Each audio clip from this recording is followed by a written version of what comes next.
It's always a strange experience to see a word go from something that you'd only see on the darkest corners of the internet to appearing all over mainstream media. I particularly feel that way about the word incel. The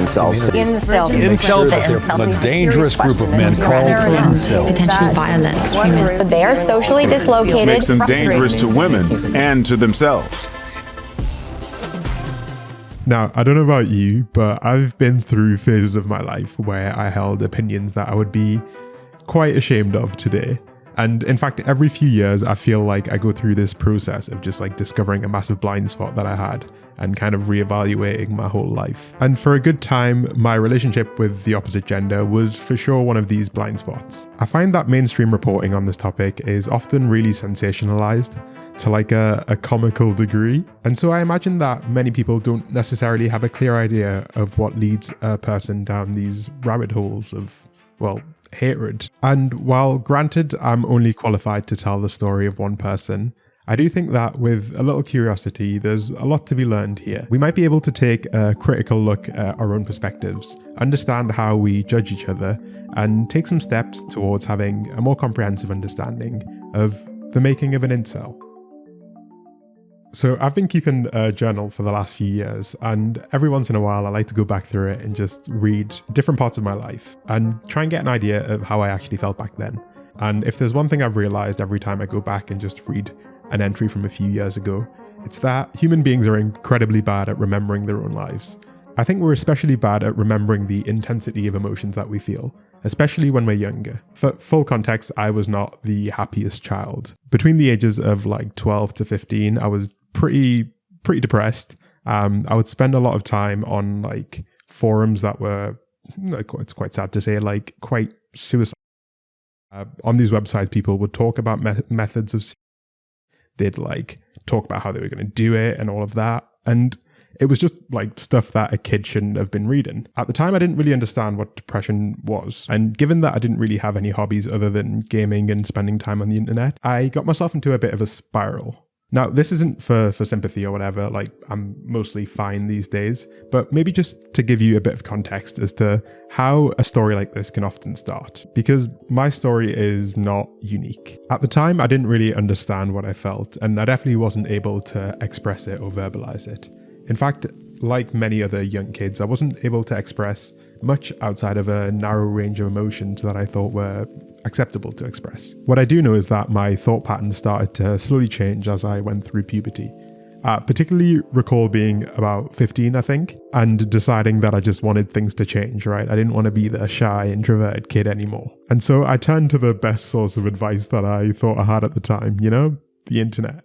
I was someone who was chronically online, and I went to the internet for, I guess, just about everything, problems big and small. And I also turned to it for a sort of guidance or a mentorship that I felt that I didn't necessarily have in real life. And as a young person, you don't necessarily have a good grasp of the idea of gradual progress, really. Like, how could you when you've only been sentient for, like 10 years or whatever? Couple this with the fact that everything in your life at that age changes at lightning speed, and it really feels like your dreams or whatever you think your dreams are at that age can be achieved overnight. As a kid, and often as adults really, we want to find the shortest, quickest path to whatever change we seek in life. At least I definitely did. However, there was a bit of a problem. When it comes to the answer of finding and forming meaningful relationships, the answers you get initially are actually quite unsatisfying, right? We all know this. So the answers that you'll get will be things like be yourself, be confident, wear your heart on your sleeve, and be open and honest, which as a kid is it's not it really, is it? It's not very satisfying. It doesn't feel like a light bulb moment. This was in stark contrast to everything else in my life at the time, which felt like it had a much more clear set of answers. When I, as a teenager, asked, how do I get a good job? I would get the answer of just keep working hard in school and that'll all work itself out. If I wanted to ask, say, how do I get in physical shape? There was no shortage of magazines and websites that were marketed directly to young people that presented, the answer, right? The key to success. And yet when it came to forming meaningful relationships with others, the answers were a lot more incomplete. They weren't a routine you could do 3 times a week, right? It was something more internal, right? It was something more vague. Pieces of advice like be yourself or learn to be confident don't make sense until you've experienced the internal state of confidence. When you've never been confident or you've never truly been yourself, then it's impossible to try and understand what changes you have to do in order to achieve that, because you've literally never experienced it. It's like trying to imagine a color you've never seen. And when someone has never truly experienced confidence, like I had never done, the best thing you can do is to try and observe what you think is confidence in other people. And so when in my internet trawlings, I stumbled across one specific subculture that proposed these concrete, like all-encompassing answers, I thought to myself, well, this sounds like the thing I need, right? Nobody would ever lie on the internet. Before the likes of Andrew Tate could run, the red pill had to walk. For those of you who aren't up to date with the history, the red pill is a philosophy, I use that term loosely, that argues that there are certain inalienable truths about the world, specifically about dating and relationships, and that to face these truths and to incorporate them as part of your life is to take the red pill. It's a loose analogy with The Matrix, the movie, where the main character has the choice between the red pill, which will force him into the somewhat unpleasant but genuine reality, or the blue pill, which will leave him sedated and in a state of false reality. It's a bit of an amusing analogy when you take like 5 minutes to read what the writers say that The Matrix is actually about, but that's beside the point. The red pill movement describes the world through these quite contrived like models and schemas. They explain everything that a teenager could ever have questions about in terms of dating and relationships. I didn't have to settle anymore for the fact that people's behavior often didn't make sense to me. You know, I wasn't bullied at school or whatever because the other kids had their own traumas and problems that they were unfairly letting out on me. I was bullied because there was a natural hierarchy in men and there were the alphas and the betas, and that was why everything that was negative in my life was taking place. Because of this pre-existent hierarchy, this pre-existent system that was already fully explained by the red pill. And specifically the language that is used in these communities is really important to understanding why it's so appealing. What you'll notice if you spend any amount of time in what might be described as an incel community is that they often try to present their ideas as evidence-based. An evidence-based theory of the world was exactly what I needed to convince my impressionable mind. The idea of alpha and beta males is a classic example of this. It's an idea that originated from a study in captive wolves, and that today wildlife biologists have spent a lot of effort trying to retract. What we initially thought were like dominance hierarchies turned out to just be familial relationships. So the alphas of the family were just the parents of the cubs. And the reality is that as an impressionable kid, I didn't understand this idea that, you know, science can change over time and that ideas can be retracted upon further evidence. I just heard something that sounded like it made sense to me, and I thought, yeah, I'll take it. And to me today, who's on the other side of all of this, it's quite obvious how like arbitrary this idea that you can look at nature and understand why people behave the way they do in such a granular level of detail as alphas and betas really is. Let me just like demonstrate to you how easy it is to come up with an arbitrary set of conclusions and an arbitrary set of prescriptions on how humans should behave by looking at nature. So, any idea what this little cutie behind me is? Well, he's a bonobo. Bonobos are humans' closest genetic relatives. We actually share like over 98% of our DNA with them. And so they're the perfect candidates for a little experiment. Let's do exactly what the red pill does and figure out what an ideal model of human society would look like based on nature. So what would a bonobo-based society actually look like? Well, for starters, bonobos are matriarchal, meaning that the female members are almost exclusively the most powerful members of their social groups. When a little bonobo is born, they inherit their social rank from their mother, and they often rely on them later down the line to help them find a partner. Bonobos are also really, really gay. In fact, the majority of sexual interactions between bonobos are same-sex interactions, and they have tons of casual sex as well.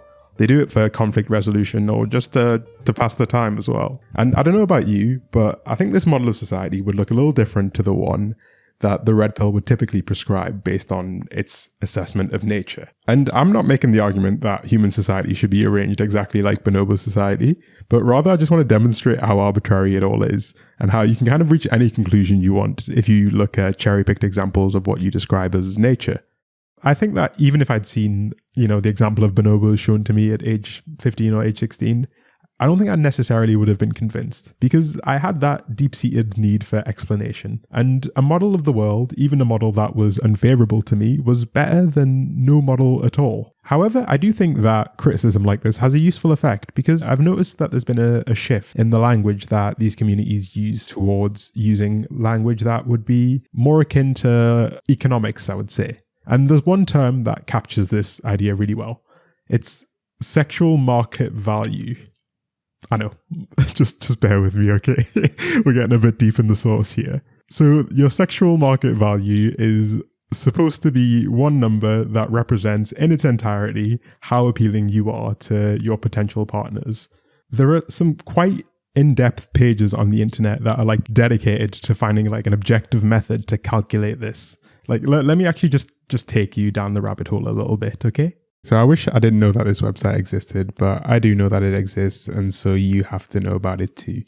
It's called True Rate Me. It's a page on Reddit, right? And the purported mission of this page is to provide facial ratings of both men and women based on objective factors such as harmony, sexual dimorphism, symmetry, and qualities of their features. This is the epitome of this phenomenon I'm describing, of trying to take something that's obviously subjective, like attraction, and make it objective. So the person who runs this page has come up with this system. He supposedly takes into account like the angle of your nose relative to the rest of your face. So you can see that apparently if you have a nasofrontal angle that's between 115 and 130 degrees, you're in the clear, but outside of that, you're finished, bro. They have all this like fake science with like charts and angles that are supposedly being measured in order to get an objective ranking of someone's attractiveness. The moderators on this website get really angry if you rate someone too highly, and they just ban you. Interestingly enough, they don't seem to ban people for ratings that are too low, which I think kind of helps you understand what the real purpose of a page like this is. It's just a way to justify ideas that this guy has in his head and to try and give them some kind of validation that's outside of an internal feeling. And there's a secondary benefit, if you can call it that, for people who are struggling, who decide to post their faces on pages like this, right? Because if you can be told by an objective measure that you're a 4.62 out of 10, then you can validate to yourself that there's no point even trying because you already know what the outcome is going to be. It justifies inaction as much as anything else because you don't have the right feline hunter eyes. So what's the point of bothering? I think it's easy to see why someone might take solace, I would say, in the fact that they, for example, don't have the ideal bitemporal to bizygomatic ratio. It's something that's outside of their control, and it means it's something that they can't act as an agent to change, and so they can simply ignore it. Whereas the reality that they can take steps to improve their mental health, and that will result in a corresponding improvement in attractiveness is a lot more annoying because it means you have to like do things. You can't just post comments on the internet. And in my opinion, at least, that's why these pages even exist, right? They're terrible places, but they exist for a reason. The highly technical language that they use is pretty important. It serves as a way to signify group membership, a way to show that you believe the same thing as the rest of the group believes.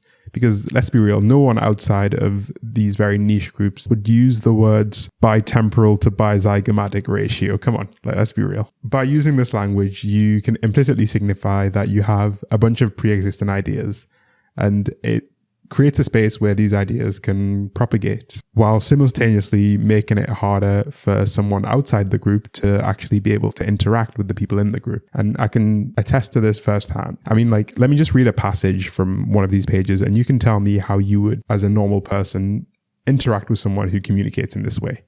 Would you rather be a Volcel rich Chad or a 5 out of 10 beta bucks who ascends with a 7 out of 10? No normal, well-adjusted person can even begin to interact with this. And it just further isolates those people, right? They speak their own language and they create a bubble that's incredibly difficult to penetrate. And this is a really important mechanism in this whole process. I think there can be a problem in the mainstream discourse around why young men become incels. It focuses too much on specific personalities and the specific cults of personality that these people can build around themselves. I, for example, never ever really subscribed to like a certain specific person as like my frame of reference when I was part of these communities.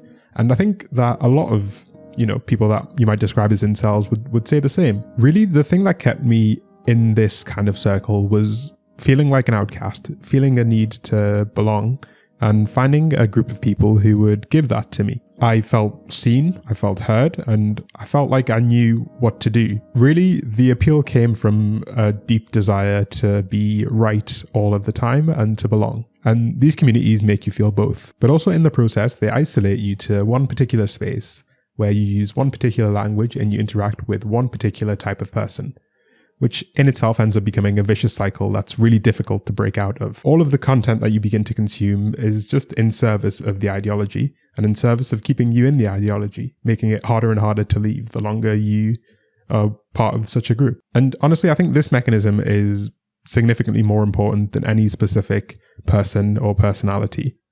When I think of what pushed me to reconsider my views, things start to get a little bit trickier. See, I'd like there to be like a really neat conclusion to wrap this story up, but unfortunately real life is a bit more complicated than that. I personally didn't really have an inciting come to Jesus type moment. Instead, it was a lot more gradual than that. A lot of small things that kind of coalesced together over the years. I would say that arguably the most important thing for me was moving away from home and being forced to interact with people from different walks of life to me.